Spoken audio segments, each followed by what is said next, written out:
kelas dibagi dua kelompok, ada kelompok genap dan kelompok ganjil. Nah, termasuk gue ini kelompok ganjil, yang mana kelompok ganjil itu berkunjung ke JPM Televisi. Nah, kalau yang genapnya ini kunjungannya ke Banten Televisi gitu.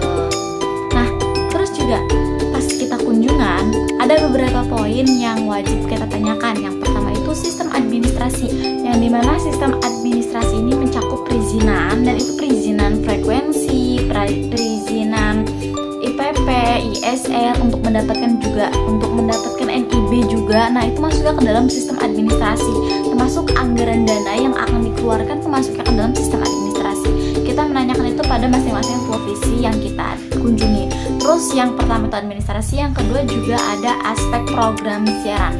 Nah, dalam aspek program siaran ini kita menanyakan apa saja produk siaran televisi yang disiarkan pada stasiun tersebut. Nah, untuk stasiun televisi JPM TV itu dia punya beberapa macam program siaran ya, dia banyak, termasuk cerita kini, cerita kita, terus juga ada program unggulan. Tapi dalam stasiun televisi yang JPM ini yang kita kunjungi itu dia program unggulannya tuh dalam berita.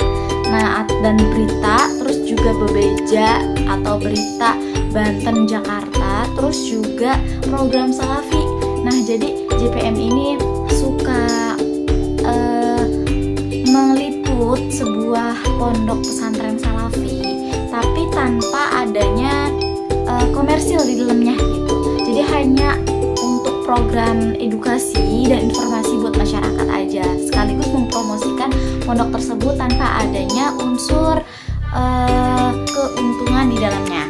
Nah, terus setelah kita menanyakan tentang administrasi, program siaran, terus juga yang terakhir kita nanyain tentang teknis atau alat apa saja yang digunakan dalam produksi stasiun televisi. Secara umum teknis alat yang digunakan tuh sama saja ya, seperti adanya mixer, terus juga laptop buat menunjang dalam editan, terus juga studio pastinya untuk meliput, baik itu meliput di berita langsung. Kalau berita langsung itu pasti di ini ya, di lapangan.